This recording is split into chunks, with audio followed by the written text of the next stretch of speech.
He is a two-time MLF winner with over $1 million in earnings. Just finished his first season on the Bassmaster Elite Series and qualified for his very first Bassmaster Classic. Dakota Ebare joins me this week. I'm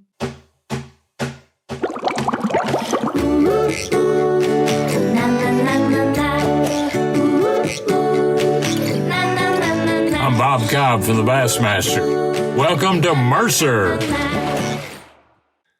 Welcome all, friends, family, freeloaders, fishing freaks, and of course, you, my humpers. Happy hump day to all of you, and welcome into the Awkwardly Honest Fishing Podcast that goes by my last name, which is Mercer. This is the 231st edition of the Mercer Podcast, and I hope wherever you're watching or listening from, that life is treating you well. I thank you for spending a little time with me here this week, and it is a glorious week. A special week in the bass fishing world, and that is because it is Bass Fishing Hall of Fame induction week. Big event happening with the grand poobahs of the fishing world, all kind of adorn in Springfield, Missouri, and honor the sport and this year's inductees, and really just celebrate the sport of bass fishing. It's one of the most unique and cool evenings in the calendar year. Just simply because you see everybody, the who's who of fishing are in that room. And it's just a really, really great event. This year we have three incredible inductees. Randy Hopper, of course, of Ranger Boats fame, and more recently Vexus, has done countless innovations in the sport of fishing. The dude invented the live well, basically. I mean, as if that isn't enough, but tons of different innovations in the marine end of things, and a big supporter of the sport. We have William Shakespeare Jr., the inventor of the level wind. We have Craig Lamb, who has been in this industry for 40 plus years, has done everything from working in the tournament department at Bass to working in the TV show, TuneIn, the old TV show, the Bassmaster TV show, to working through media, a lot of writing, a lot of just coverage of the sport. He now currently works at Bass, has to sit beside me in the Bassmaster media trailer. So if that isn't punishment enough and damn it, putting up with me, you should get into the Bass Fishing Hall of Fame. But Craig Lamb's covered 43 Bassmaster Classics and 400 Bassmaster events. He's just done so much for this industry, and he's a very, very deserving inductee in the 2025 class, and that is your class. And it's going to be a fun induction. It's going to be a great celebration, and I hope to see a bunch of you there. If you're there, make sure to come up and say hello. It'll be at the Wonders of Wildlife in Springfield, Missouri, at the Bass Fishing Hall of Fame, which, if you've never been, you need to check it out. It is, it's really cool. Every time I walk through there, I leave feeling better about our sport. And it's not just a bunch of old pictures. It's so many incredible items that, you walk by and you're like, those are the original scales that Bassmaster used. That's the tassel jacket that Ray Scott used to wear. There's just so many amazing things, that touched and brought our sport to what it is. So it's a great event, a great week, and a great cause, because we're also raising money through the Hall of Fame auction that happens this week. It will end Thursday evening. So if you're listening to this Wednesday, you're good. If you're listening to this Thursday, you're good. Friday, meh. Sorry, you're out of luck. I will put a link down below so you can check out the auction items and support it, even if you're not going to be there. But some of the most unique, cool things that you don't see anywhere are donated each and every year. Just do yourself a favor. Click on the auction link and just look through it. Some really, really cool things that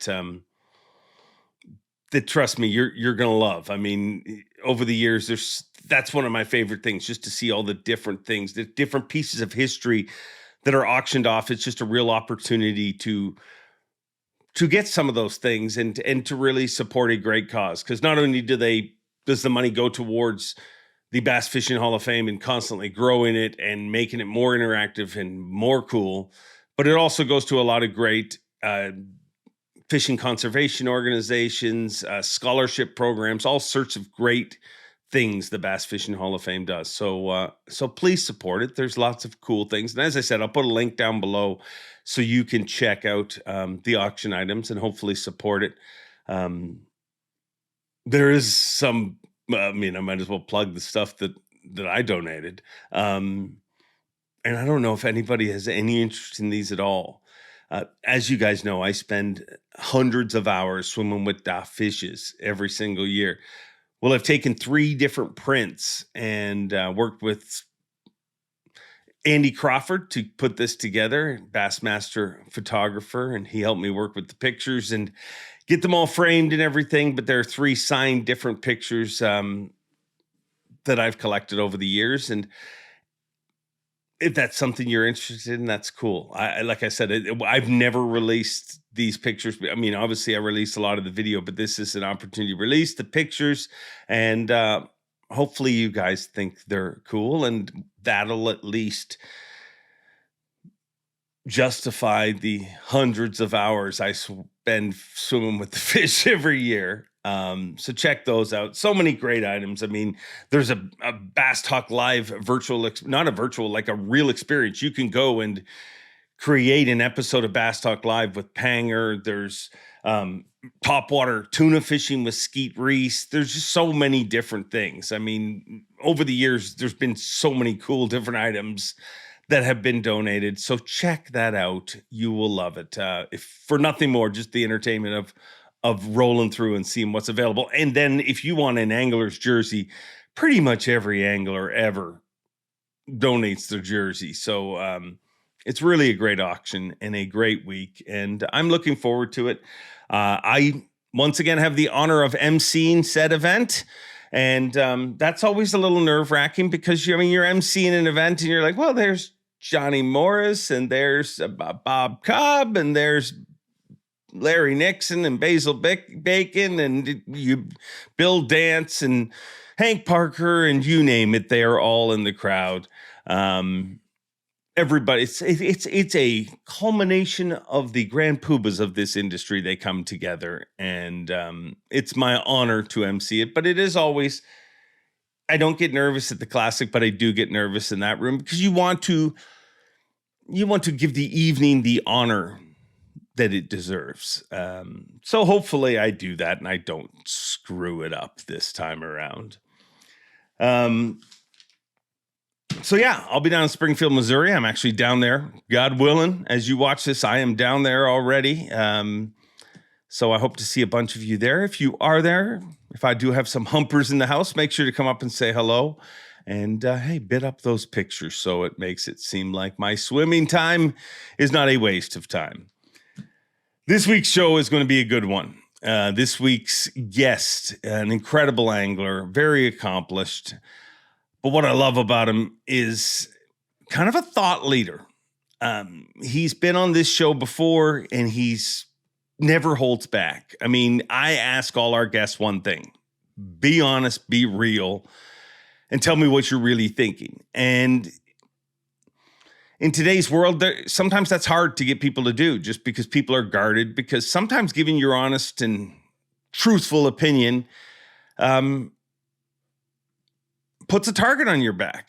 But he's never shy to do that. And a lot of chatter over the last little while about the Bassmaster no information rule. Well, he kind of became a victim of that and does not feel like a victim, takes all the onus of it, and he'll explain his whole story and get into that. But he has some different thoughts about that rule and what he thinks the right thing to do with that rule is. Whether you agree or disagree with Dakota Ebare's thoughts, what I love about this episode is he's going to make you think. He's going to make you think about things, and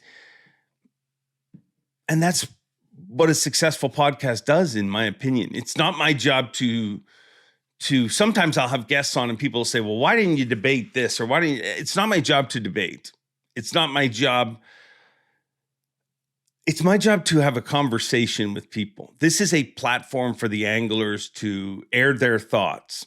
And he definitely airs those thoughts and makes some very valid points and is very open and honest about his experience. Also, really talks about a trying rookie season that he had to literally battle over and over again to get in the position that he is, and that's qualify for his very first Bassmaster Classic.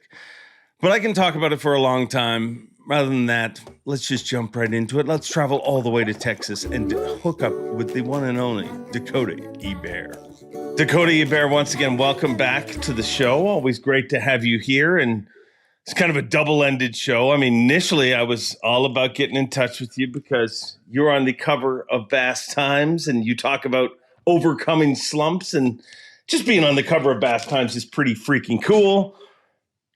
But before I even did that, you broke some other news, which we're going to get into in a little bit. But thanks for joining me. Man, I appreciate it. I appreciate you having me. Yeah, so surreal to see that magazine article and, and then for it to kind of come to life, honestly. We did that article mid-season. So I was in hopes that I would break that slump and actually make the Classic. And it's kind of cool to see it actually work out that way. Wow, that takes some balls. I mean, I guess I should have thought about it, but if the magazine's coming out right now, the article wasn't written 3 weeks ago. Yeah. Was that all part of the process, though? Like believing that it was going to change so much so that you were part of an article? Like, is that, the whole Oprah, throw it out in the universe, and if you believe it, you can achieve it? I mean, I tell you this much, if you don't believe you can't achieve it, you ain't going to achieve it. That's a great way of looking at things. So with that being said, no, I think I touched on that in that article, and I don't know if it but I didn't know if, that I was going to break the slump, but I knew that I had to be in the right mindset to break the slump. I knew that I would eventually overcome it one way or the other, but I didn't know if sometimes things don't happen in our time frame. But they inevitably eventually do if you keep the right attitude. And that's what, this year's been about for me. Really last couple of years, honestly, it's been up and down for sure. I mean, making the jump from Major League Fishing to fishing the Opens and really, the beginning of the season was kind of on paper looked like it was a breeze, but it really wasn't then either. But on paper, the first, or really the 3/4 of the season was pretty smooth sailing for me in the Opens on paper at least. But then at the end of the season, had a really bad event at Leach and a mediocre event at St. Clair, and then really had to have a great event at Martin to end up, making the elites. And so there's been a lot of ups and downs and trials and tribulations and all that in between. But that's just life, and I think it's really important for anyone to understand that, no matter what it is in life that you're doing, you have to learn to appreciate the hard times and learn to get better in those hard times and learn to grow in the hard times. And then you have to learn to appreciate the good times, and it's just part of it, and there's no difference in any other sport or professional bass fishing. You're going to have ups and you're going to have downs. Learning how to navigate that is the important thing. And, this season, started off the season in Florida with 2 mediocre events. I wasn't really super disappointed about them. But after that, that's when the train really kind of fell off the tracks, truthfully, for a few events. I was struggling to keep my head above water.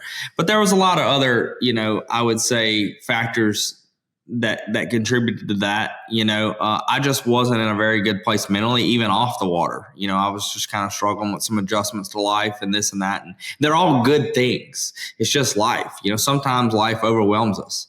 And then, unfortunately for professional bass fishing, we see everybody else sees it when we're out there on the water. I don't get to hide behind a curtain when things are tough. You guys see it on the water.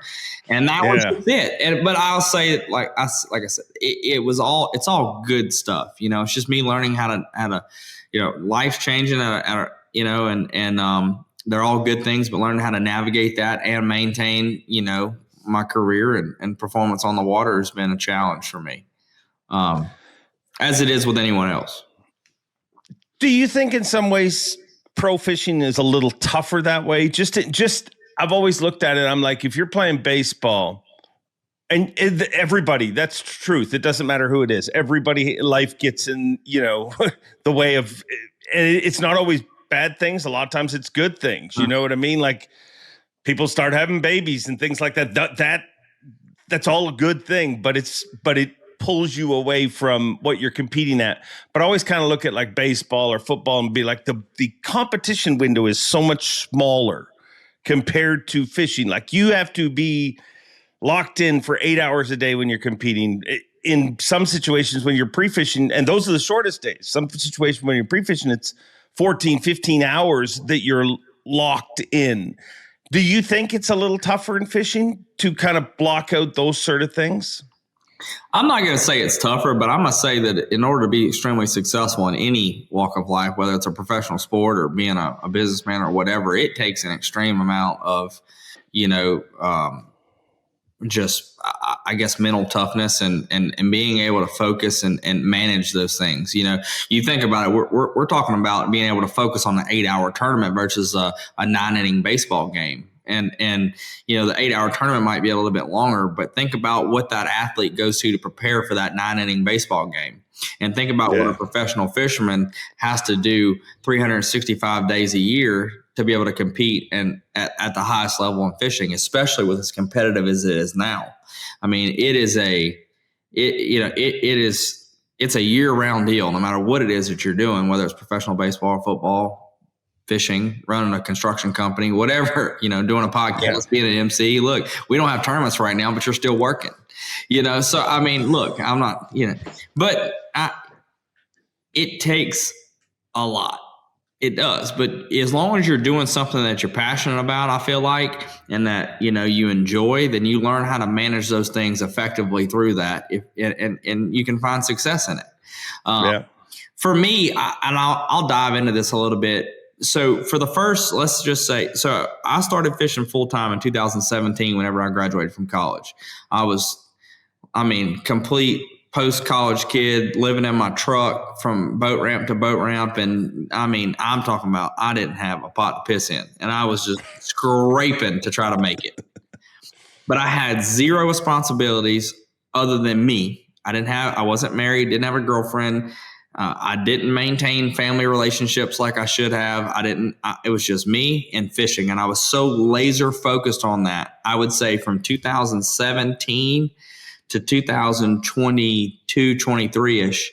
I literally pushed away everything else in my life. And I kept my faith intact. I will say that. But I kind of pushed away everything else, whether that be family, friends, relationships. I didn't have a lot of sponsor obligations. I didn't have any other obligations other than simply trying to figure out how to survive on a very, very little money, find enough money to make it to the tournaments and enough gas money to make it to my tournaments and catching bass. And those were the only things I focused on during that period. Yeah. I was fortunate to find a lot of success in that. And I'm very, very thankful for that. I believe there was a lot of divine intervention in that. I feel like God had a plan for my life, and somehow a lot of things come together to make it work, to give me the opportunity to be here on this podcast with you today. But I found a lot of success in those years, but then I found myself at the top and it being real lonely and realizing that I'm not any happier now, even though I got a house and I got money in my bank account and I've been successful in the eyes of fishing. I'm not any happier now than I was whenever I was sleeping in my truck at a boat ramp in 2017. So I kind of had to take a step back and look around and say, hey, like, what's the big picture here? And if you don't have, a family to share it with and good friends to share it with and good partnerships and business relationships with the companies you work with, or if you're not helping grow the sport, if you're not, then what are you doing? It's personal. I realized that my personal success wasn't as important as what I maybe once thought it was. I thought if I made it professionally fishing, then everything else would be great. But then I realized that I had neglected everything else, and just being successful in professional fishing wasn't really maybe what I needed to be totally immersed in. Yeah. There's more to life essentially than blue trophies and checks. And I realized that. And so at the same time, I decided that I want to change where I was at from a career perspective, and I didn't want to continue competing on the tournament trail that I was on.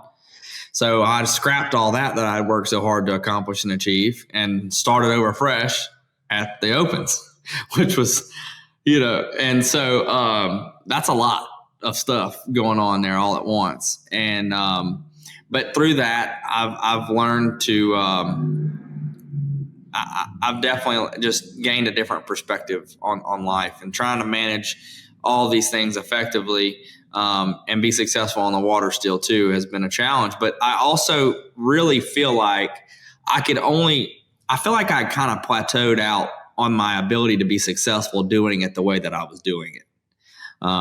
And I felt like if I wanted to really be great, then I needed to kind of change some things, and if I want to kind of get any further in life in general, then I had to definitely change my perspective. And so that's where I've been with that. It's been a little bit, and I don't say that for any kind of sympathy whatsoever. It's just me learning how to be an adult. I mean, yeah. And that's what I've been kind of going through. And it's been an interesting ride, but I'll tell you this much. I'm happier now than I have been in a long time. I feel more grounded now than I've been in a long time. So that it's so important for that to happen, because when bad things happen, like, the rule infraction that I inadvertently, did and getting that $2,500 fine, man, I mean, that's a kick in the stomach. But whenever bad things happen and you're well grounded, you have a good foundation, they're not quite as bad. You learn that it's going to be okay. If you have a bad tournament, but you have a good home family life, you realize that you can still have, it's not the end of the world, Yeah. And it took me having a nightmare first half of the season to reach kind of rock bottom and be like, guess what? Like, my happiness is not defined by my Elite Series finish or even being on the Elite Series, And then it kind of allowed me to start having fun fishing again and managing things off the water. And I'm at a good place right now. It's funny when you talk about how you removed yourself from everything else in life to chase greatness in this sport. This past weekend, I saw an interview with Drew Brees, a former Super Bowl winning quarterback. And somebody was talking about how the whole facility was closed. Everybody was gone. And there was one light on in one room. And it was Drew Brees. It's 11 o'clock on a Friday night. And I mean, this is New Orleans, where there's a lot to do at 11 o'clock on a Friday night, especially if you were the freaking quarterback of the New Orleans Saints. Yeah. And he's in this room just watching tape over and over again. And the guy opened the door and said, "What are you doing?" And he literally turned, and that was his line. He said, "Chasing greatness can be very, very lonely." And that is the truth with everybody that holds any title in anything. Like, you hostage a lot. And I think that's why it is tough to focus on that for so long and to stay. And they have, at least in that sport, they have a legit off season. Our off season is spent generally, you're doing the business end of things. But talk to me about when you were going through everything this past year. It's easy on paper in a magazine to say, I believe I can achieve this, and to sit on a podcast and say, I believe I can turn this around and qualify for the Classic. But did you still have like dark moments? Were there moments where you were like, this isn't going to happen? Or did you never waver in your belief? Yeah. So I can vividly remember the moment of when I kind of reached rock bottom, but then also got, and at that point I got my footing back. And I realized so it was at Hartwell. And it was after day one. And I had a mediocre day.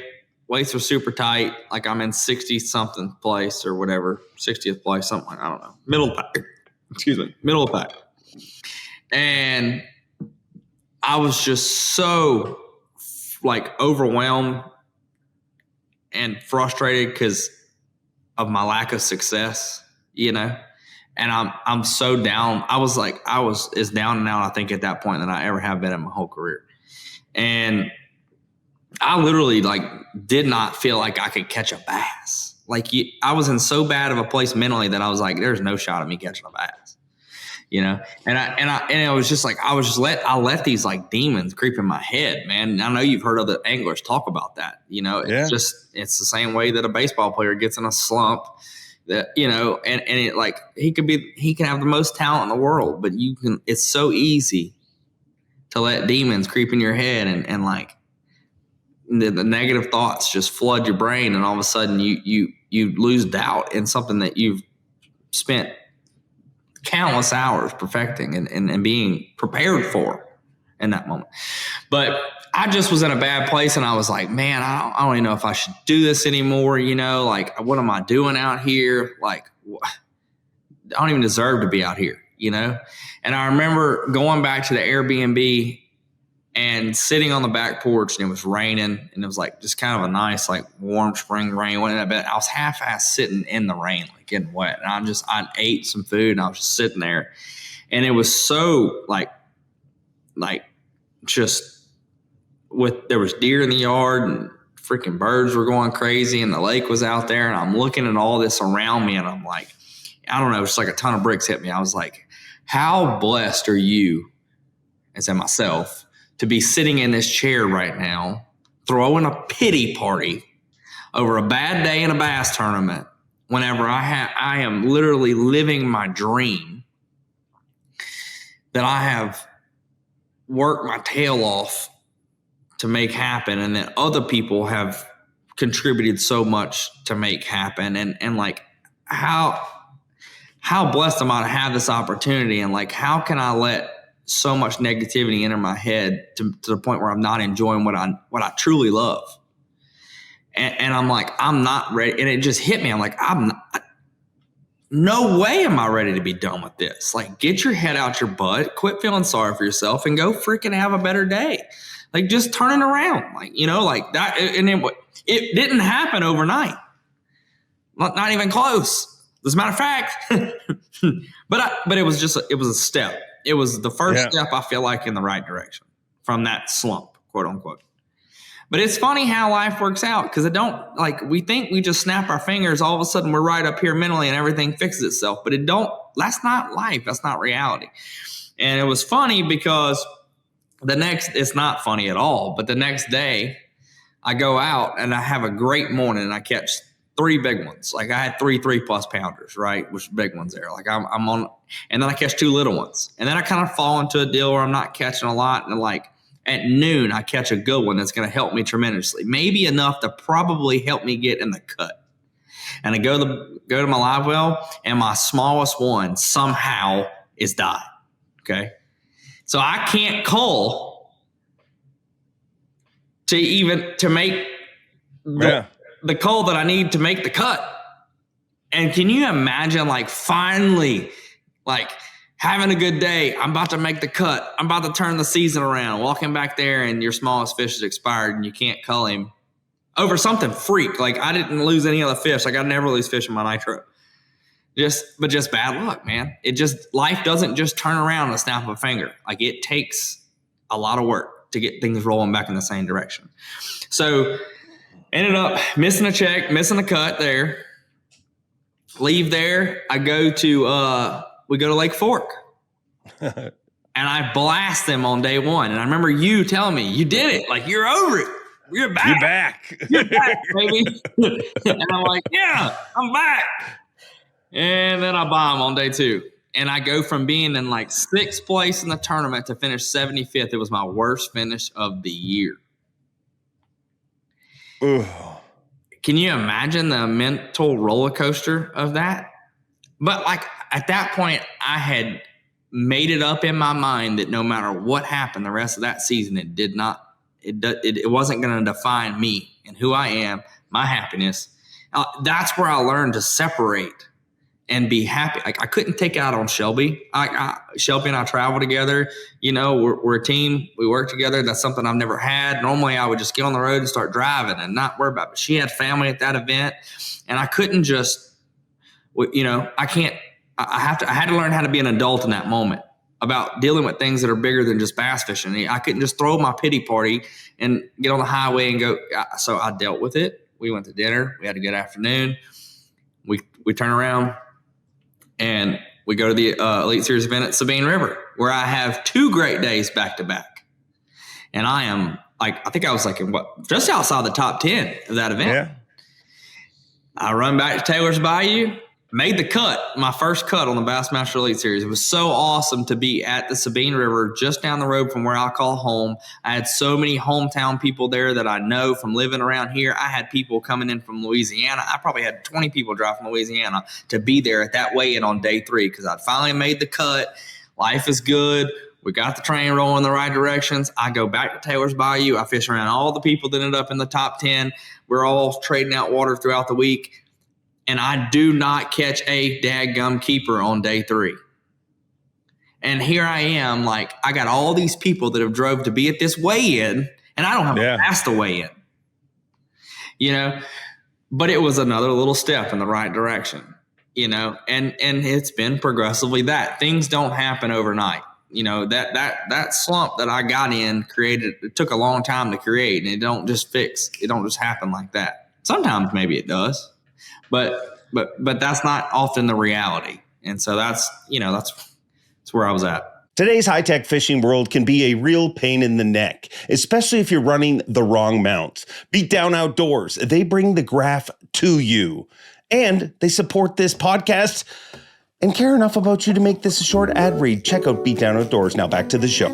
I didn't remember it until you brought that up. But you actually crossed the weigh-in stage that afternoon, which is rare on the Elites. Like in the Classic, you cross the weigh-in stage whether you catch them or don't. But in the Elites, when guys don't catch them, they don't cross the weigh-in stage. But you made a point of crossing the weigh-in stage. And there was a sea of people with signs. And, it was a lot of support for you.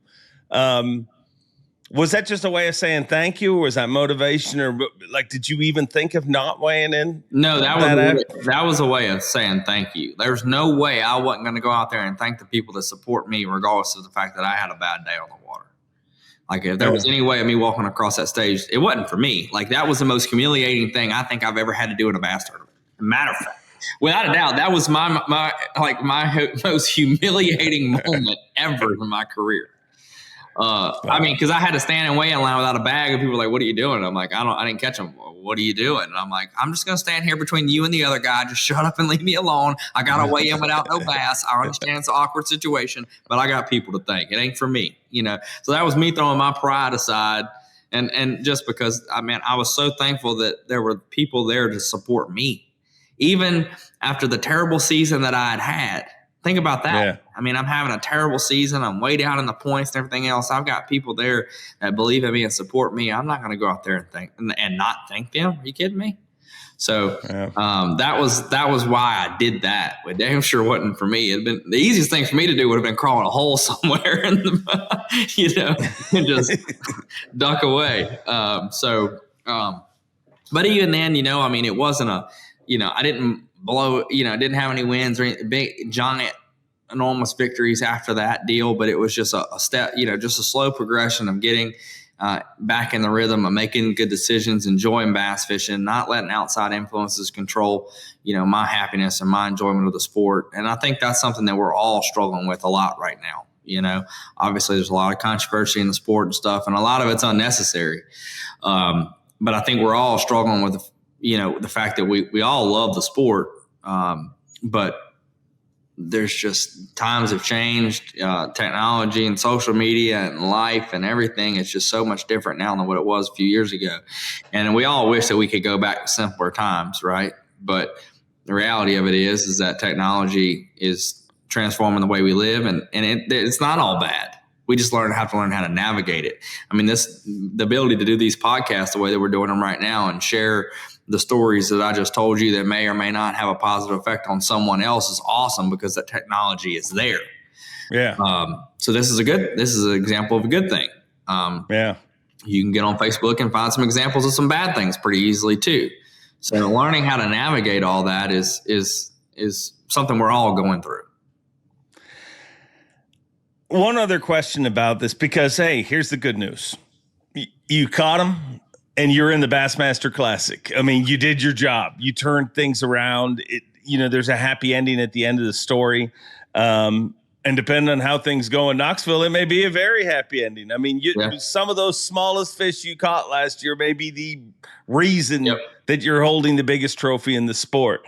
But I got to ask you the obvious question, because I know viewers probably have thought this throughout your transition to bass. Like, was there ever a time, like when you said it'd be nice to go back to the simpler times? From the outside, your MLF days seemed a lot simpler. Like, was there ever a time where you were like, what in the hell am I doing? Day one of the Bassmaster Open at Lake Okeechobee. All right. So day one of the first Open of the 24 season. This is the first tournament of my transition into trying to qualify for the Elite Series. I think I was in like 130th place, 150th place maybe. I was way down there after day one. And you talk about, a slide. What am I doing? What an idiot. Like I did. I had that moment without a doubt. I was like, oh my, what did I do? But that was my initial thought whenever the texts come in and say, hey, you're in 130th place or whatever I was after day one. And you can't afford to have a bad tournament in the Opens to qualify for the Elites. So I did have that. That was that moment. But it didn't take me but about 30 minutes to say, I'm not a quitter. I'm here for a reason. I made this decision because I've prayed about it. I have thought about it every single day. And I believe this is what I am meant to be doing. And so because of that, I'm not going to let this bad day turn into a bad tournament. Get your head out your butt and go make it happen. And sometimes that works. Sometimes it don't. We've seen it not work this time, this year in my career. You've seen it on day 2 at Lake Fork. You've seen it on day 3 at the Sabine River. I've seen it on day 2 at Hartwell. Sometimes it doesn't go our way. But this was an example of kind of when it did. But I fished till 1 o'clock, I think, on day 2 of that Open. And I only had about 7 or 8 pounds in my live well. And I was on the verge of finishing probably in the 180s and probably not having a chance of qualifying for the Elites right out the gate. But I made a midday decision with only a couple hours left to fish to change what I was doing. I ran up the lake. I picked up a frog.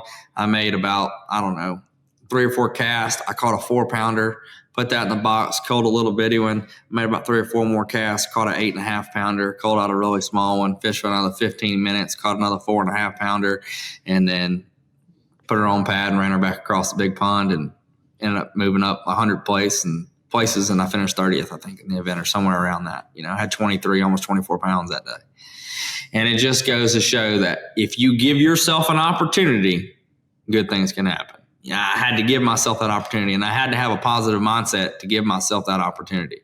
I never would have capitalized on that if I wouldn't have been thinking about the fact that I know that I can do it. I just got to try to make it happen. Sometimes it happens, sometimes it don't, but you have to be at least in the right mindset to give yourself that opportunity. Well, you have proof that it's not always going to be easy, and but I think that's also what fans gravitate to. They love seeing somebody, in any sport that battles through things and, that overcomes. And I think it's been not only a learning experience for you, as you say, but a unique, it's an opportunity for fans to connect with you.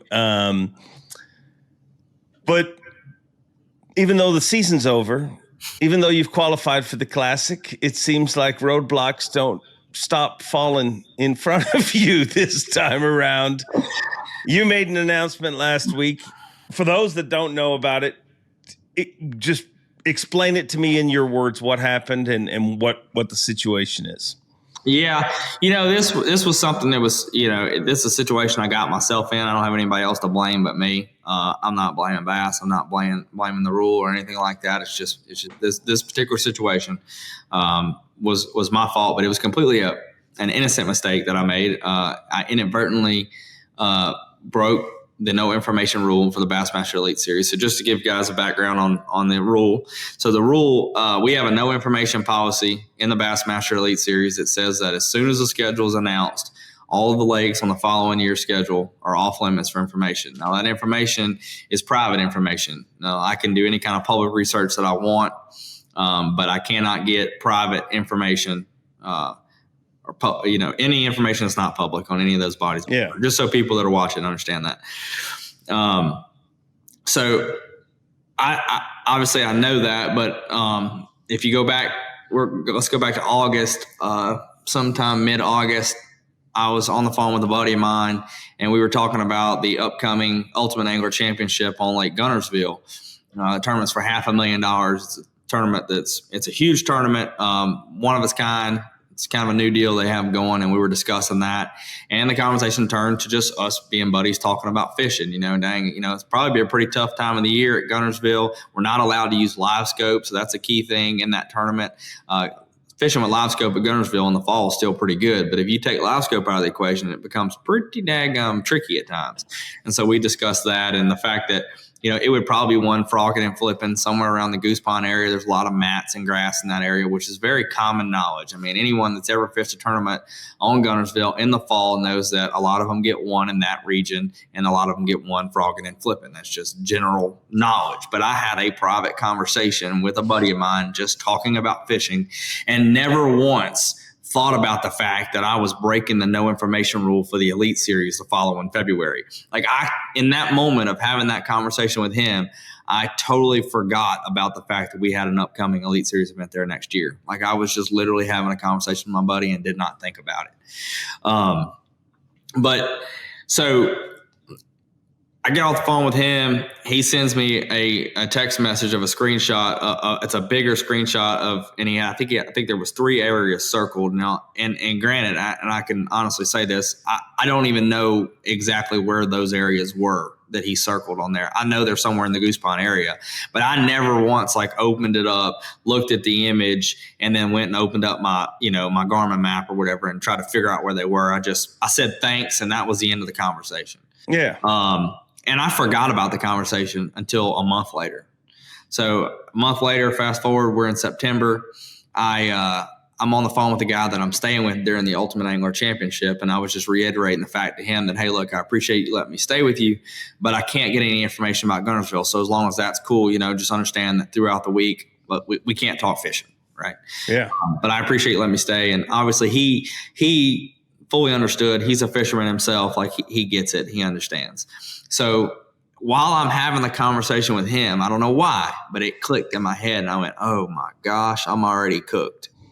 I had that conversation with Cody, and I immediately went back and looked at my text messages with him or the text message that he sent. And I looked, I looked at the date of that. And then I looked at the date of when the Elite Series was announced. And I was like, yeah, I'm cooked.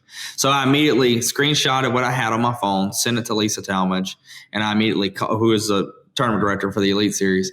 And I called her and I gave her the background on the story. I gave her all the details of the conversation that we had.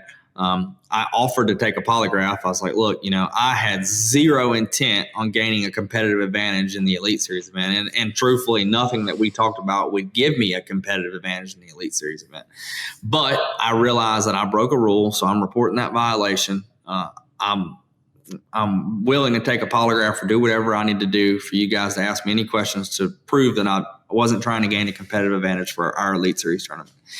And so they had a meeting internally about it, and they determined that with the information I provided to them, which was 100% accurate, that I wasn't trying to gain a competitive advantage, but I did break the rules. So for that, they're going to fine me $2,500, which is a lot of money, and that stings definitely. But I actually appreciate and respect Bass for, enforcing the rule. I mean, this rule that we have, this no information rule, was drawn up and wrote up the way that it is written today by the Elite Series anglers. This is the rule that the Elite Series anglers wanted Bassmaster to enforce a year ago.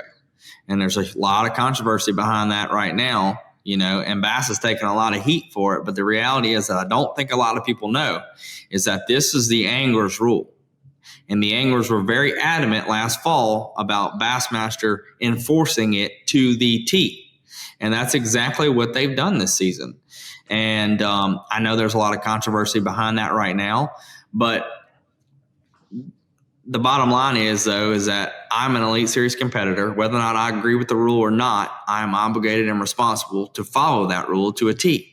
And if I do not follow that rule, even if it's inadvertently, it's my responsibility and my obligation to report that. And so I didn't know what they were going to do. I didn't know if they were going to disqualify me or if they were going to just fine me. I really didn't know. But it didn't matter at that point. I knew that my job was to report the violation, and that's what I did. So when you posted that on all your social media, what has the response been from your followers? The overwhelming majority of the response was, it's a dumb rule by Bass.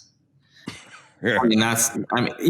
Obviously I received plenty of support for being honest about the situation, which I didn't do it for the attention by no means. I dang sure didn't have $25 I want to just throw up in the air. But I do appreciate the support and the encouragement, I guess. And that's the reason why I made the post, was to be transparent with everyone watching. It's specifically the younger generation that's hopefully watching this podcast and watch that video, because our sport is growing at a rapid rate. And I said this in that video, but it's our job at the top of the sport to set a good example of the way things need to be done. The problems that we have now are products of our past. And so if we can start a good trend and do the right things and set good examples, then we'll have less trouble in the future. I can at least hope. So I made a mistake. I wanted other people to have an opportunity to learn from my mistake. And I want to be transparent about that deal. Yeah. But the overwhelming majority, a lot of guys were like, well, that's another dumb rule by Bassmaster. And I actually spent a lot of time, and I don't listen. All those people that made that comment were supporting me, wanting to support me. And I appreciate that. But it's important for me to, tell the facts too. So I spent a lot of time kind of responding to people, letting them know, look, this is not a Bassmaster rule. Like this wasn't Bass's idea for this rule. This was the angler's idea for the rule. And that's why we are where we are today with it. Bass is actually doing a good job at enforcing what the anglers asked them to enforce. Now, I don't think anyone thought that it was going to be to the extent that what it is. But the truth of the matter is, very well, last year in the fall, whenever Bass actually made an attempt to reduce the off limits to 30 days, and there was an uprising like none before, that there was a vast majority of the Elite Series said, absolutely not.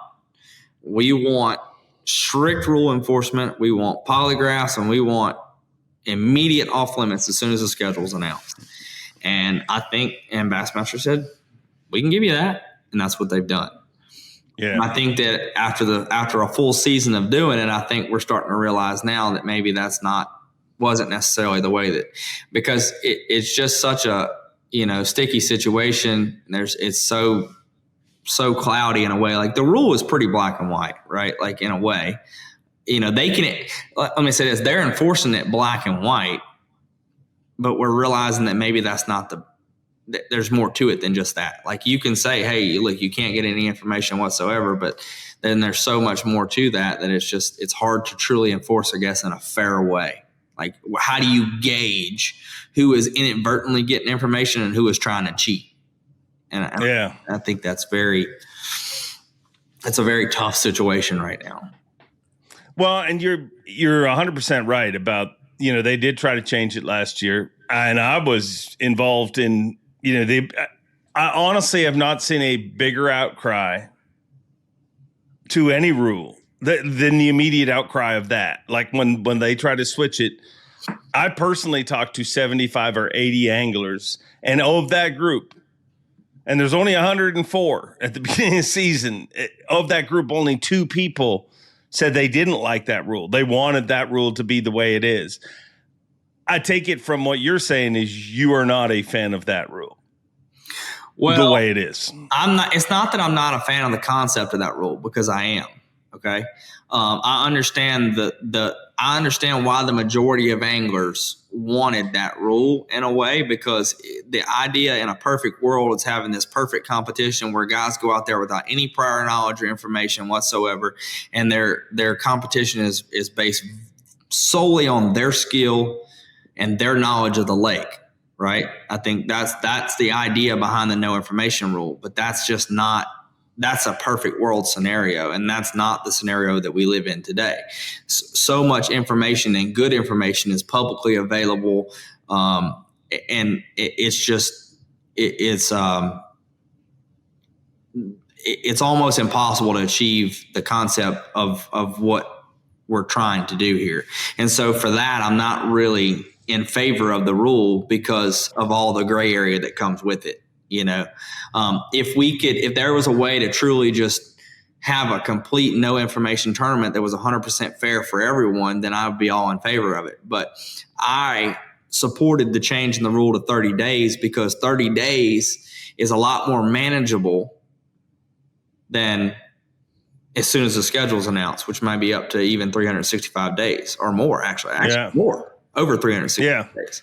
Yeah, more this time. We're like 380 days out of no information on the St. Lawrence River and Champlain. I mean, that's a hard parameter to monitor and to follow at times, just because of how many times through the next, let's say a guy lives at Lake Champlain, okay? He lives at Lake Champlain. His home is there, which happens all the time. Not as much at Champlain, but a lot of the other fisheries. For the next 380 days, do you know how hard it is to walk around on eggshells every time somebody wants to talk to you about bass fishing in your hometown? And you can't. Like, that is so hard to manage. I mean, think about being a pro angler in a town of Plattsburgh, New York. There's not many pro anglers in the town of Plattsburgh, New York. Okay? Every time someone sees you with a wrap truck at a gas station, the first thing they want to do is talk to you about fishing. And rightfully so. Isn't that awesome that they're excited that you're a pro angler but you got to run them away every time because they might tell you something about Champlain. It's even bigger in places like Guntersville whenever, 20 or 30 anglers live there. I mean, every time you go, and it's a fishing community. Every time you go into a restaurant or a tackle store or anything, there's information flying everywhere. Now, the rule is designed to keep people from intentionally soliciting or receiving information. There's no doubt about that. But so I want to separate that. Like, the rule is designed to keep people from intentionally doing that. But there are a lot of situations that we get in that aren't from intentionally trying to solicit, but we get information inadvertently from even a private source or whatever it is. And it's hard to navigate all that. And then on a polygraph, you have to disclose that information and everything. And it just gets to be a muddy situation. So if you were in charge of making the rule, what would you change the rule to?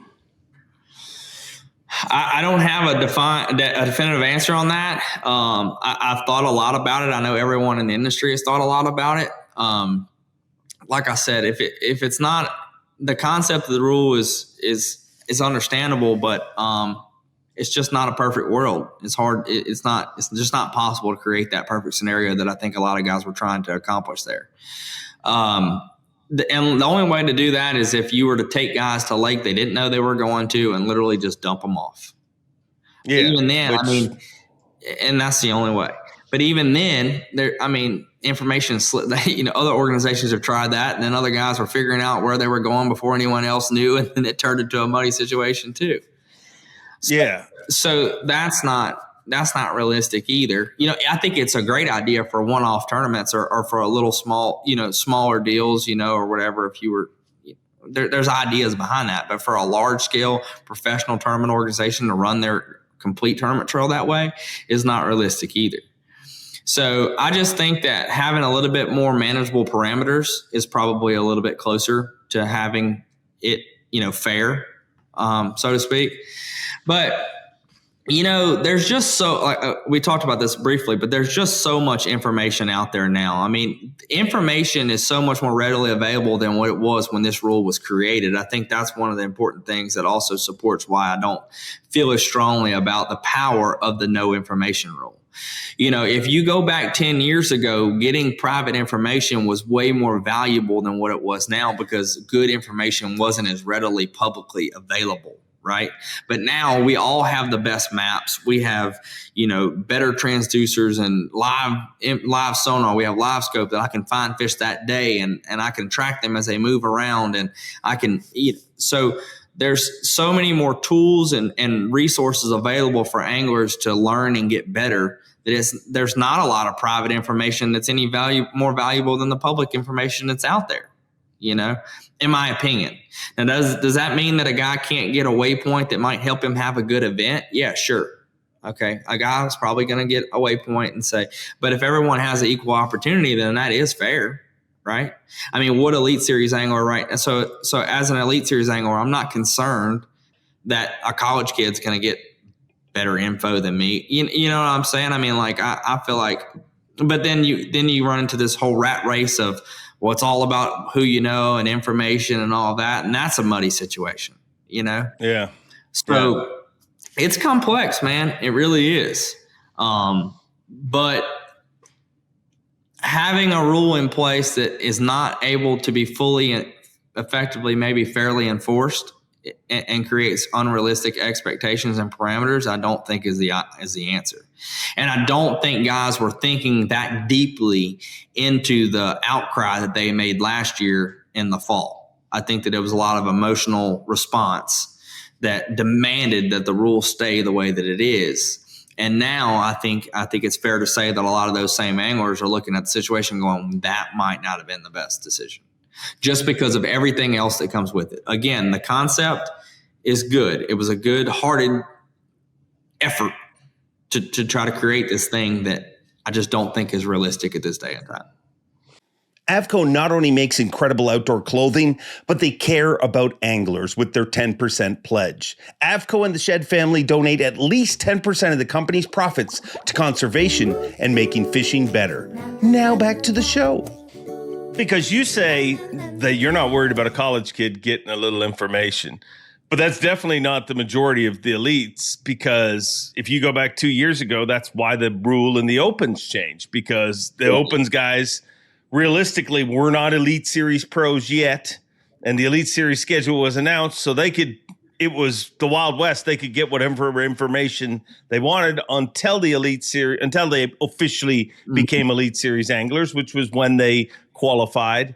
So there's definitely a belief out there that information is very powerful. Do you think that's an overstated belief, that the power of information is not quite what I guess that's what you're saying. Yeah. So I have a couple different perspectives on that. So one being that I do not feel like the power of information is what it once was, and I don't know that guys are really thinking about that in that way. So I use hunting, for example. I mean, I like to kind of take things out of the fishing deal so maybe we can detach so much emotionally. But let's say I like hunting public land, right?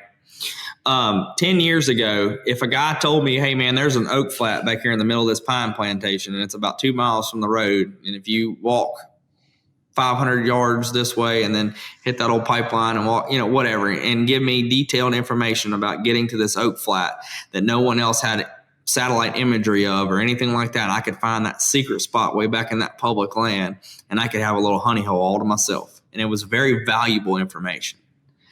You could be from New York and come down here to Texas and hunt public land and look on a map on your phone as quickly as possible, just like that on Onyx or HuntStand or whatever, or even Google Maps, whatever it is, and get all that information at the click of a fingertip, just like that, and find all those spots. All that stuff is public and readily available to anyone that wants to do the research to go find that. 10 years ago, whenever this rule was first really started to be enforced, or 7 years ago, whenever it wasn't the case. It has changed so much just in a short amount of time. Getting a waypoint of a little hump or something that wasn't on a map was a huge, powerful thing, even 7 years ago, 10 years ago. Our maps are so much better just in the last 7 years that waypoint of that little rock pile is now on every daggum map that comes standard on just about every unit that's bought. So the power of information has been watered down in that way, So that's so just our phone. I mean, you can do. I can literally ask my phone now with AI intelligence, and I don't have any kind of special app for AI, but like I can literally just ask Google on my phone, hey, what is the best patterns and areas to fish on Lake Gunnersville in February? And it's going to give me a very detailed and pretty daggum good answer. And it's going to at least give me some links to some good articles on where I can find some good information. Now, is all information accurate and factual on here? No. So don't do nothing on here based off what it tells you that's going to potentially get you in trouble. I'm not saying do that. I'm saying fact check it. But it's going to give you a really good start and a lot of really good information. I mean, think about even what Facebook and social media was 7 years ago. It's what you got on to see what your relatives were doing or your buddies from high school or whatever. Now it is a wealth of instructional videos and what secret is out there. Like, you know what I'm saying? Like, I mean, what is somebody going to go do at Gunnersville next year in February that every Elite Series angler doesn't already know? It's not going to be something that some local at a gas station told them, or even their buddy that even fishes there. It's going to be something that Koya or somebody from Japan, it's going to be some bait that we don't have, or it's going to be some angler that figures out a little bit different thing to do that week. I just don't feel like the power of information is what it once was, because we're so tuned in as anglers now with all the readily available information that's given to us that it just waters down that. And so essentially now we have this big controversy over this rule that I don't feel like is even as powerful as it once was. So now we're spinning our wheels and wasting all this energy and all this controversy over polygraphs and who did this and who didn't do that, who's actually guilty, who's not really guilty. We're just wasting a bunch of energy on something that I don't know really moves the needle that much anymore. 10 years ago, yeah, absolutely, but not now. And then the other side of it is just a personal thing. The other perspective that I was kind of alluding to is that, like, look, for me, it's all about going put the pieces of the puzzle together. That's what does it for me. I don't want someone to do the work for me. Like I used the analogy the other day. Like I was hunting public land last week in Mississippi, right? Oh, excuse me. I was hunting public land on the Mississippi River in Minnesota last week. Okay.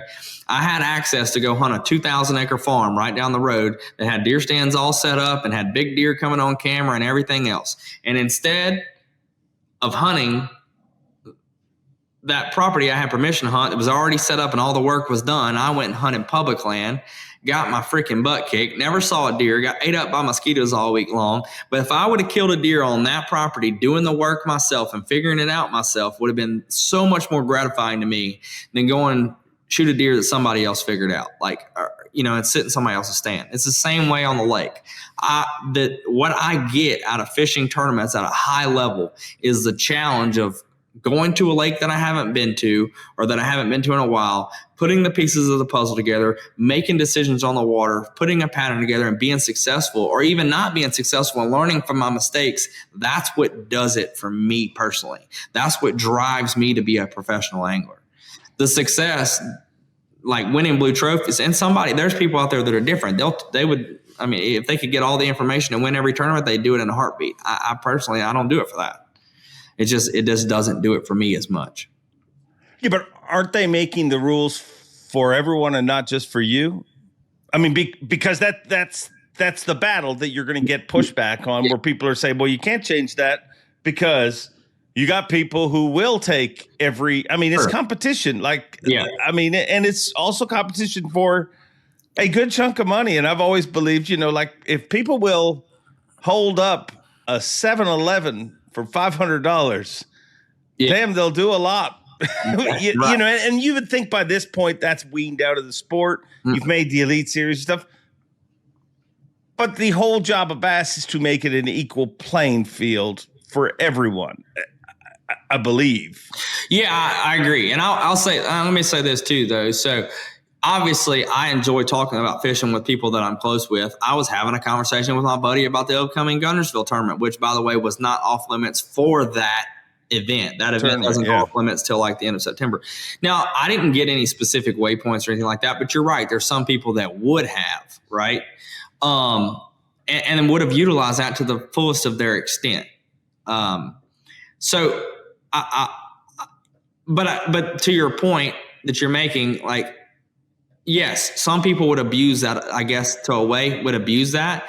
But in my opinion, we all can kind of agree that we don't know that it's necessarily fairly enforced at this point or fairly written for everyone. We don't know that the rule's fair at this point, right? So if it's not fair, like that to me kind of defeats itself, you know? So I guess that's where I get caught up with it. Yes, I realize that there are going to be people that get extreme amounts of information, way more than others, maybe, and it's going to give them an advantage, maybe. But at the end of the day, I just feel like in the long run, you might beat me on a waypoint on one lake. Like, or we might go to an event, a guy might get a waypoint for this lake or whatever, and he may win that tournament.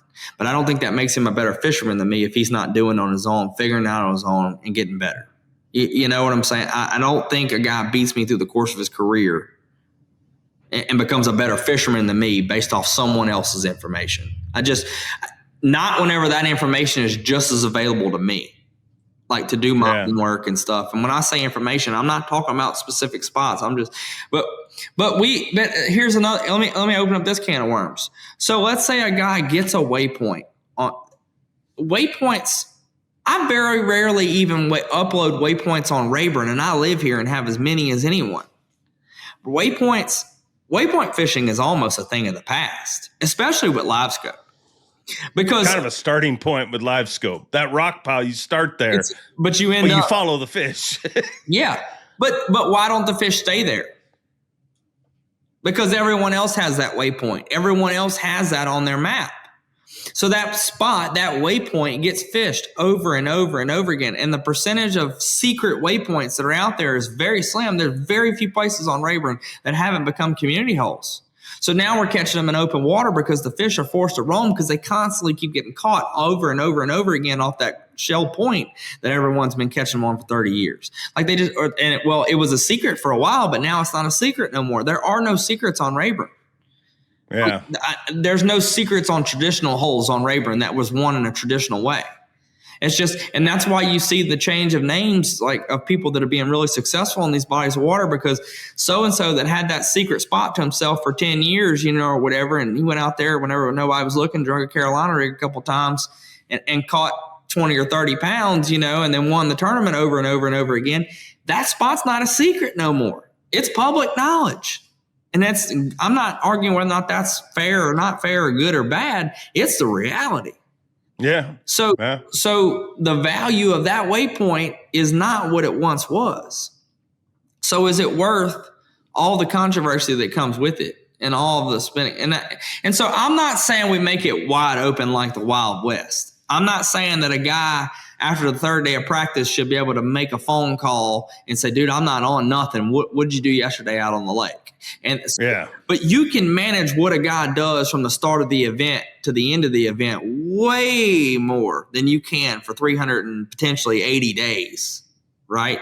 And it's way easier to follow that rule through the course of an event or even the course of 30 days than it is 200 or 380 days or however long it was from the time we had that schedule announced to the time of our last Elite Series event. That is a way more manageable parameter. And so I'm just being realistic about the fact that I don't think that most guys, when they voted for this rule, were thinking about the depth of what it actually entails. Everyone knows this rule was designed to catch a couple people breaking the rules. But when we didn't catch the couple people we were trying to catch breaking the rules, and I say we as in a group of people that I'm not necessarily associating myself with, so I shouldn't say we, but when the couple of criminals didn't get caught, but other guys got caught that we weren't expecting to get caught, everybody was like, whoa, wait a minute. And I'm like, well, this is what y'all voted for, guys. You can't target. It's got to be fair. It's got to be even for everybody. Yeah. You can't say it's okay for one guy to fail a polygraph, and that's great. But if another guy fails it, it's like, I don't know how I feel about that. Like, yeah. And I understand there's a lot, I understand people know certain people and they're like, that guy didn't cheat or that guy did cheat or whatever. I understand there's a lot of dynamic into that. But I'm saying whenever you make a blanket policy that we're all required to follow, it's got to be black and white, and it's got to be the same for everybody if it's fair. Yeah. You bring up the opens. So now the opens, I think, are in a no information deal too from the time their schedule's announced. How can you effectively manage 225 anglers? Now, it's one thing trying to keep the Elite Series anglers in check and for them to police themselves and all of that through the course of a season. Now I understand wanting the Opens rules to follow suit with the Elite Series rules so it's all consistent, and that's fair. But how, seriously, an entire Opens field? How are you going to manage that? Think about the effort that it would take into trying to make that fair. And if there are guys that are getting around the rules in the Opens, which surely there are, it's a law of averages, 225 guys dang near in every one. If there are guys, whether it be in the Opens or whether it be in the Elite Series or wherever it is, that are getting around this rule, and then there are guys that are following the rule, the guys that are getting screwed are the ones that are following the rule. And there'll always be that to some degree. I understand that. But you're opening up a lot of opportunity for some shady stuff to happen whenever you're trying to manage 225 Opens guys, and you expect them all to follow the rules, but and there'll be guys that won't do it. And that's just a fact, and it won't go nowhere. So make it manageable. That's my suggestion, if you ask, to answer your question in 45 minutes. That's where I feel like, we should be. Let's be realistic about it, and I think we should tone it down a lot. I think we should tone down our expectations of that because of the fact that, look, information is everywhere. We all have the ability to easily get it now, but it doesn't. I make no mistake. I do truly believe that the guys that are the most in tune on the water from competition days to weigh-in are the guys that are going to be successful over and over again. There's no shortcuts to success in the sport. It's not through getting information. Because that information is everywhere. So we're just more knowledgeable as a whole, So, but the guys you still have to go out there and catch them. You still have to go out there and make good decisions. You still have to. So it's not, if you open up the information to everyone out there, a guy that doesn't know how to fish isn't going to be able to go compete at the Elite Series. And that's going to be somebody's very ignorant argument. Well, hell, anybody can fish the Elites if he can get information. No, that's not it. I promise you. But somebody's going to make that argument. Well, yeah. That's today's world. Somebody's going to argue about everything. Right. But you made a great point when we talked earlier about a time you got information at an event that you were allowed to get information. Yeah. Can you tell that story and how it worked out for you? Yeah. Yeah, no, and this is serious. I thought about that more too. This was Kentucky Lake in 2018 at a Toyota Series event, which was perfectly legal to get information all the way up until I think the end of, till the tournament meeting, you could get information. And I was staying with a buddy of mine that was very, very familiar with the lake. He actually entered as a co-angler as my link. And through that week, he helped me practice. And he's very familiar with the lake. And that was whenever Kentucky Lake was terrible, And, it was in a bad shape. And I remember going out for a couple of days with him during practice. And, we smashed him. We'd pull up on a bar and throw an A-rig here. We'd pull up on a stump, throw an A-rig at it, catch a big one. It was just everywhere we went. We'd stop, make a couple casts, catch a big one, keep going. Hey, this might be a good spot here, blah, blah, blah. And I had a phenomenal practice. I was like, holy smokes, like I'm going to blast them because, it was tough. And everybody's like, man, I ain't caught 5 fish all week. And I'm like, dude, I didn't say this, but I'm like, we freaking banged them today. This is bad. I had as good of information as you can possibly get during that couple days before that tournament. And I zeroed on day one. Absolutely zeroed. Never caught a bass. And that was a huge wake-up call for me early in my professional fishing endeavor. Because I realized then that I can't make a living catching someone else's fish. And I know why, and I knew why then. I hadn't figured it out. I had the best information readily available to me, but I didn't figure anything out that week. I was literally running around on spots that someone else showed me. And when the conditions changed, those fish left, and I didn't figure it out to begin with. So I didn't know how to make the right adjustments in the moment. And that's what this sport is all about. How many guys do you know are phenomenal fishermen that are so knowledgeable about bass fishing, but they struggle to be competitive, especially at a high level? I mean, we all know several of them, and I hate it because some of my friends like they're good anglers. They're very knowledgeable anglers. They know what they're talking about, but they don't make the right decisions from takeoff to check-in. They don't make the right adjustments. And that's what this sport is all about. It's ever changing. Every second, every minute, every day, it's always changing. So if you're not a good fisherman and have somewhat of a sixth sense, innate ability to be in the right place at the right time and make those adjustments, I don't give a dang how good of information you get. Day in and day out, you are not going to be competitive at the highest level of fishing over a long period of time. I don't care who you are or what they say. And it's funny that like every angler that's ever been great in the sport has been accused of someone else doing it for them. Every one of them. Yeah, but to get back to the story, on day 2, I went back, didn't go anywhere that I went and did my own thing, completely scrapped everything that I was showed in practice. And I had 18 or 19 pounds and went from zeroing on day 1. I still finished top 20 in the event because that's how tough it was. Now, that was a unique scenario, but the point being is that I scrapped everything that I knew or that I had been shown, went off my natural intuition on what I felt like I need to be doing and where I need to be doing it. And I caught 19 pounds and ended up, getting a check. But that was a wake-up call for me. That was a reality check. It was like, whoa.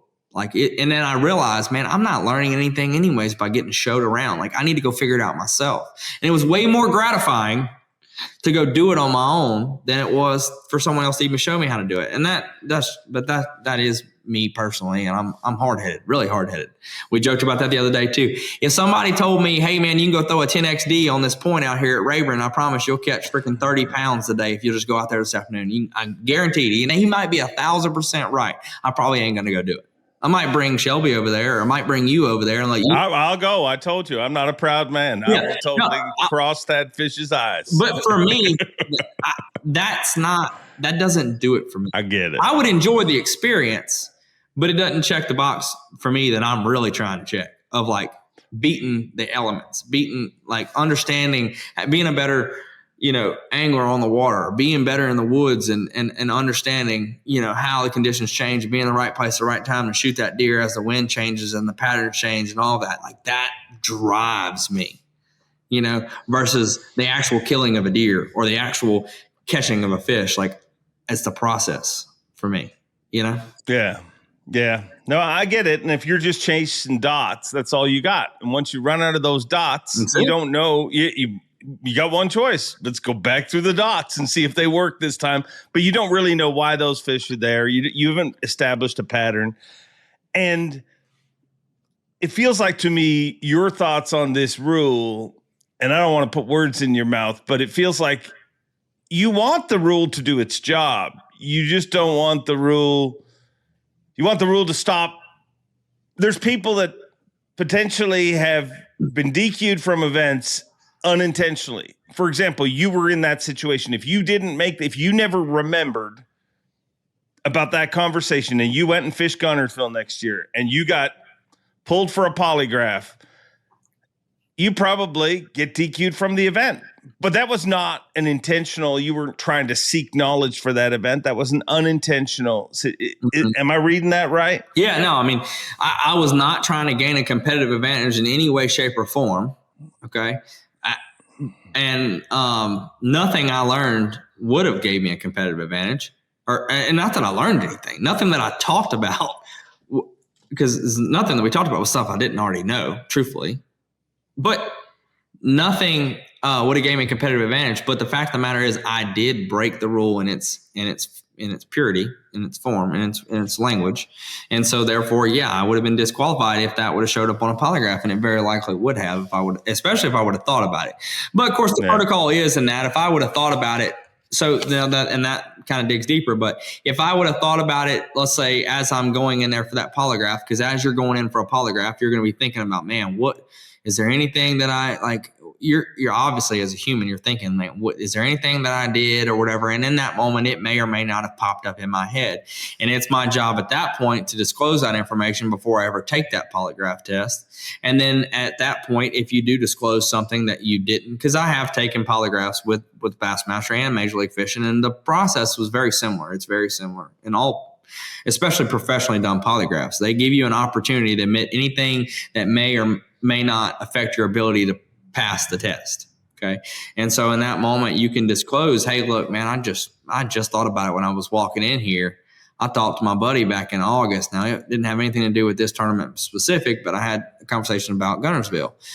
And at that point, they would take note of that, and they would pass that information along to the tournament department, and then you would take the polygraph. And if you passed it, but you still may have broke the rule. And if I waited until the day I took a polygraph, obviously the tournament department's probably going to have to disqualify me, because, I mean, of course you're going to admit it whenever you're hooked up to a daggone polygraph machine, So, it's definitely my responsibility to say it now and admit that it was a accident, inadvertently broke the rule, and then take the penalty and move forward with it. But you are correct to your point that it could create a sticky situation in a polygraph test, which, may or may not get someone disqualified. And it's just think about the amount of energy that we've put into this rule over the last, year. I mean, last year was such a big controversial deal that this is the way it needs to be, and we got to do it this way.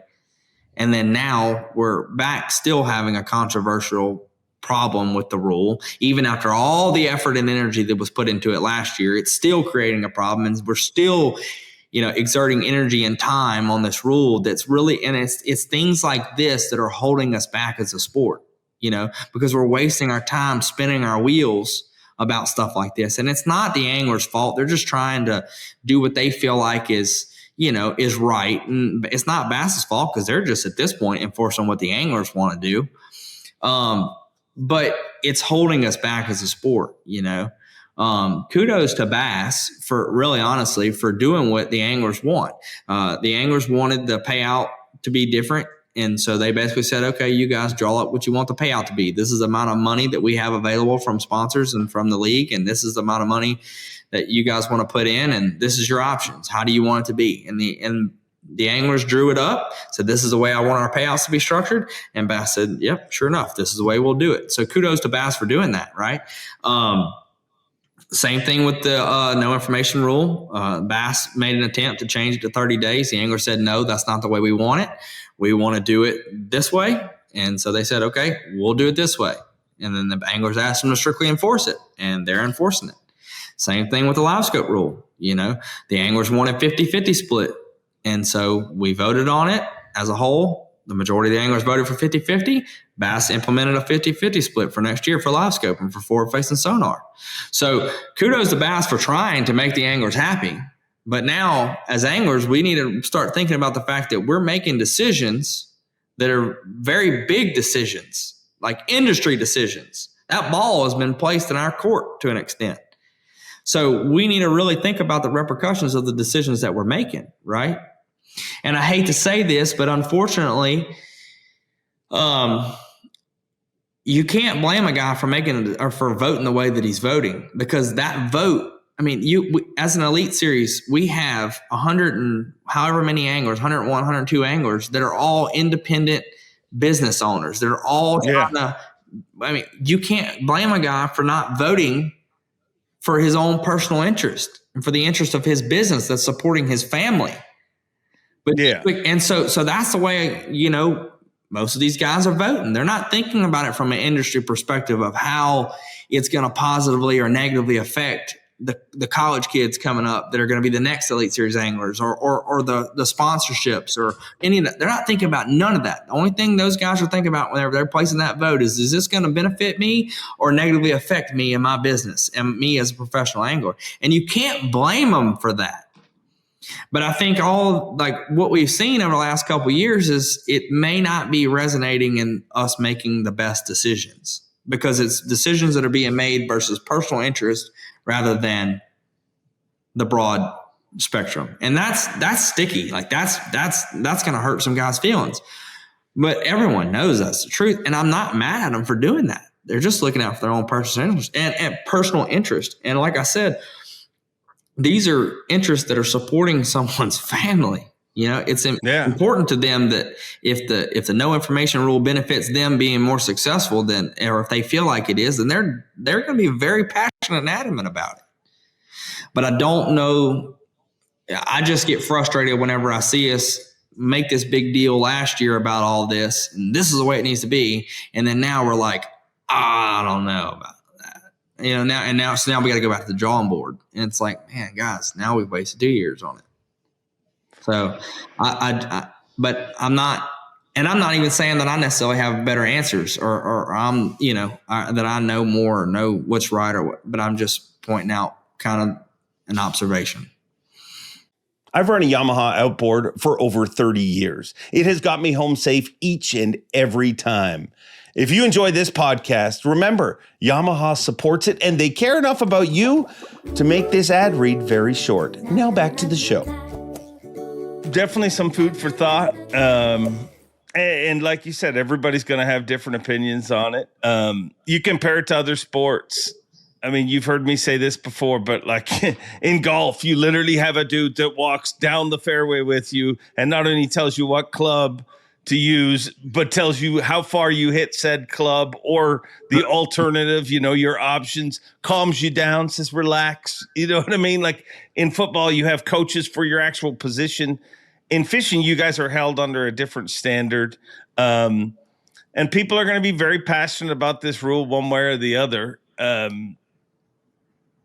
Well, even in golf, though, you may have the best. Listen, I like playing golf, but I'm not good at it. But you give me Tiger Woods caddy, and I'm not going to go. I'm not going to have to go around the golf at Sam Rayburn Country Club. Like it, I'm gonna still be a terrible golfer, even if I've got Tiger Woods' caddy. Okay, same thing with fishing. I mean, there is still that golfer still has to go out there and make that swing. That fisherman still has to go out there and make those decisions on the water, because there ain't nobody in his boat saying, hey, that's a bad move, or hey, that.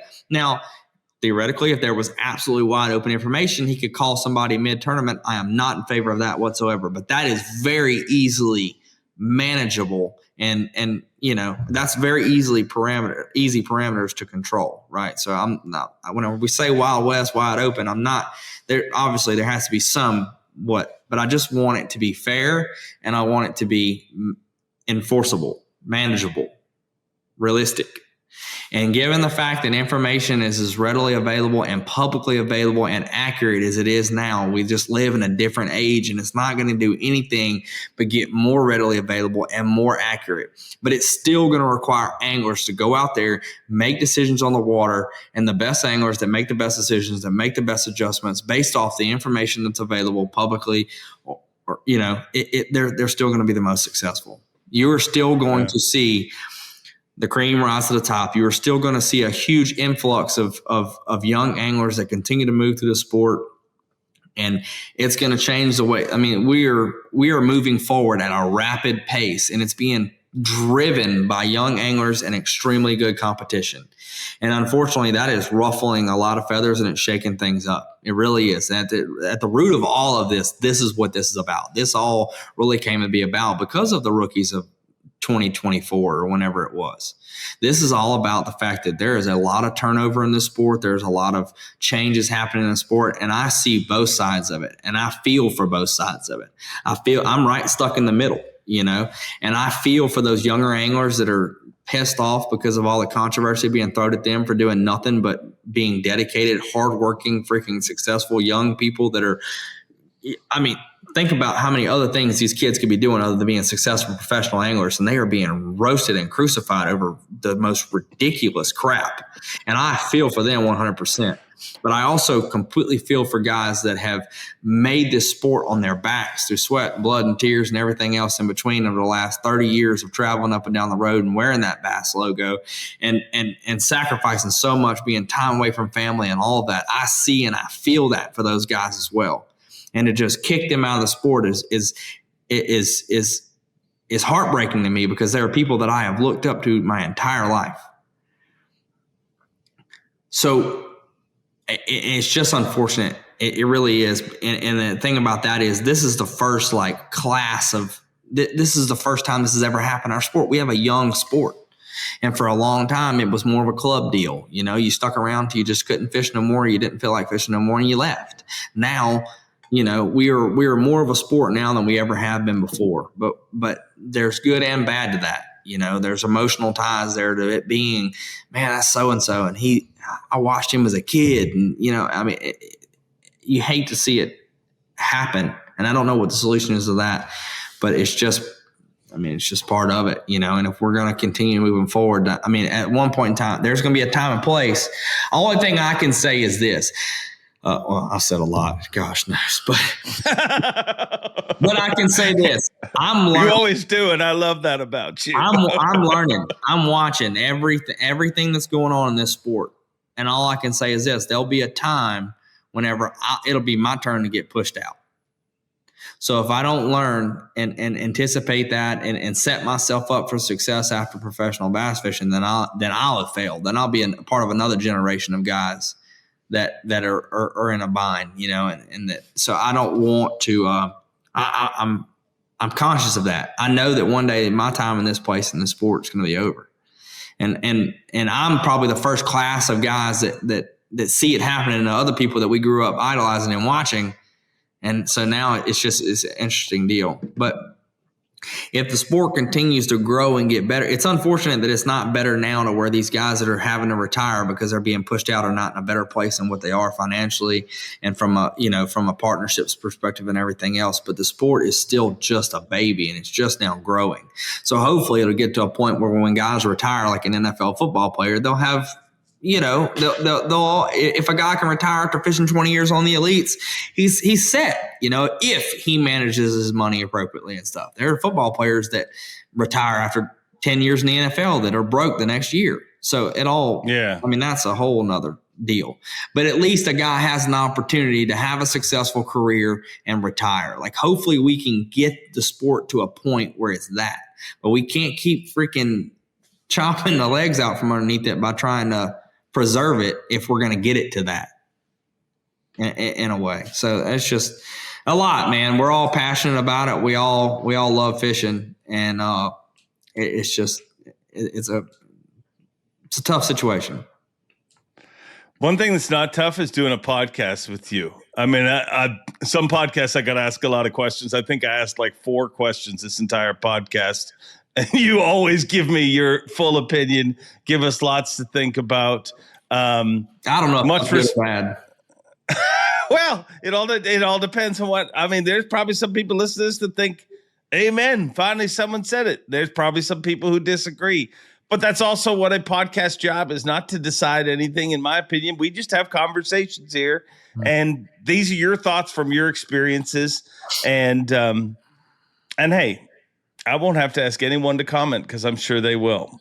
And I also want to give you kudos and respect for owning up to your situation, your particular situation. And I know you saw that in the comments, but in a world where a lot of people, and I'm not pointing fingers at anybody, but in a world, and I'm not just meaning the fishing world, but in a world in general, the entire world where everybody has an excuse for everything, you owned it and took it on the chops and cost you a bit of money, but I think you've educated a lot of people through the process, and I thank you for your time.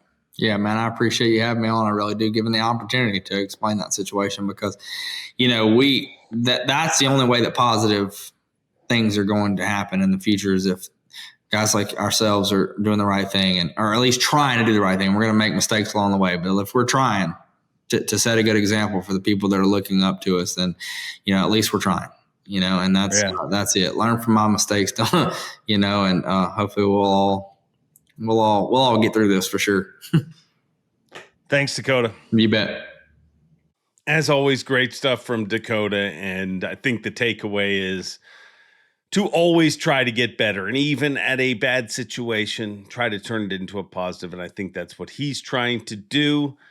But you guys are going to let me know what you think in the comments, and I will let you guys do that. Make sure to like, comment, subscribe, do all those things that help stroke the algorithm and keep this podcast keeping on, keep the grow going, support the Bass Fishing Hall of Fame. There will be a link down below to the auction. Hopefully you can check that out and continue to help that group continue to grow. And that's it for me this week. Until next time, have a great week. Enjoy being, and as always, Bob Cobb, take it away. Thanks for watching. Please like, comment, and subscribe, because Bob Cobb of the Bassmasters told you to. You hear?